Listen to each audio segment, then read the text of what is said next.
একদম 400 টাকা রাখা যাবে। ভাই 400 টাকা দামটা তো একটু বেশি হয়ে যায়, 200 টাকা রাখেন। আরে না ভাই, এই মালের চাহিদা মেলা, এখন এই মালটার দাম একদমই কম রাখা যাবে না। নিলে নেন, না নিলে যান, কিন্তু কম রাখা যাবে না 1 টাকা। কম হবে না? না, নিতে তো হবেই, কি আর করার। আচ্ছা দেন, এই নেন টাকা। আসি ভাই তাহলে। আচ্ছা ঠিক আছে, যান যান। যাক, 200 টাকার মাল 400 টাকায় বিক্রি করে দিলাম। এইভাবে লোক ঠকায় আমার ইনকাম করতে হবে, তাহলে আমি অল্প দিনেই বড় লোক হয়ে যাবো। না, রাস্তার পাশে দোকান তো, ফলে শুধু ময়লা পড়ে। ভাই এই আম কত করে রাখা যাবে? ভাই আম 150 টাকা কেজি। এত বড় আম 150 টাকা কেজি? ভাই তাইলে তো সস্তায় আছে, আমারও 2 কেজি দেন। আচ্ছা দেন ভাই, আমার কাছে দেন। এই তো ভাই, আপনার 2 কেজি হয়ে গেছে। যাক আলহামদুলিল্লাহ, আজকেও বেচা কেনা মোটামুটি ভালোই হচ্ছে, সবই আল্লাহর রহমত। এই নেন টাকা। এই নেন ভাই আম, আবার আসবেন। আচ্ছা ভাই ঠিক আছে। যাক, কালকের থেকে আজকে বেশি ফল বিক্রি হয়েছে, এজন্য লাভটাও মোটামুটি ভালোই হয়েছে, সবই আল্লাহর রহমত। আলহামদুলিল্লাহ, কালকে 400 টাকা লাভ হয়েছিল, আজকে 600 টাকা লাভ হয়েছে। আলহামদুলিল্লাহ, এই অল্প টাকাতেই আমি সন্তুষ্ট।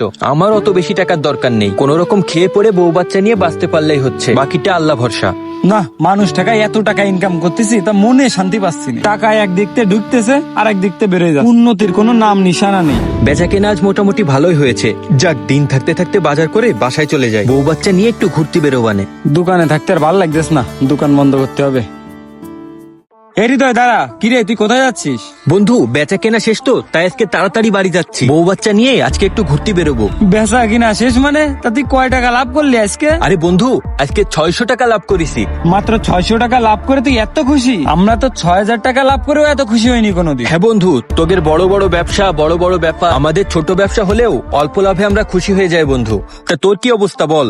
না রে বন্ধু, হাজার হাজার টাকা ইনকাম করতেছি, তা ব্যবসায় কোনো উন্নতি করতে পারছি না, এজন্য মনেও শান্তি পাচ্ছি না। আর তুই 600 টাকা ইনকাম করে এত শান্তিতে কি হয়ে থাকতে পারিস? 500 টাকার মাল 700 টাকায় বিক্রি করতেছি, 400 টাকার মাল 700 টাকায় বিক্রি করতেছি, কিন্তু কোনো উন্নতি হচ্ছে না ব্যবসায়। শোন বন্ধু, হারাম পথে যতই লাখ লাখ টাকা ইনকাম করিস না কেন, সেই টাকা দিয়ে কখনো উন্নতি করতে পারবি না, কারণ হারাম টাকায় কখনো রহমত বরকত থাকে না। আমি ছোট ব্যবসা করি, কিন্তু হালাল ভাবে ব্যবসা করি, আর এতে আমার যা লাভ হয়, এই অল্প লাভেই আমার সংসার খুব ভালোভাবে চলে যায়। এজন্য আল্লাহ আমার সংসারে রহমত বরকত এবং শান্তি দিয়েছেন। তাই বন্ধু, তুইও হারাম ভাবে ব্যবসা করা বাদ দে, হালাল ভাবে ব্যবসা করে কম টাকা লাভ করলেও দিন শেষে সেই টাকা দিয়ে তোর ব্যবসায় উন্নতিও হবে এবং তোর মনে শান্তিও পাবি। তাই হারাম ব্যবসা বাদ দিয়ে মানসিক শান্তি পেতে হলে হালাল ভাবে ব্যবসা কর, সেই ব্যবসায় আল্লাহ তাআলা রহমত বরকত দিবেন এবং অল্প টাকাতেই তুই তোর শান্তি খুঁজে পাবি। বন্ধু হিসেবে কথাটা বললাম, কিছু মনে করিস না, ঠিক আছে? থাক তাহলে, আমি আসি।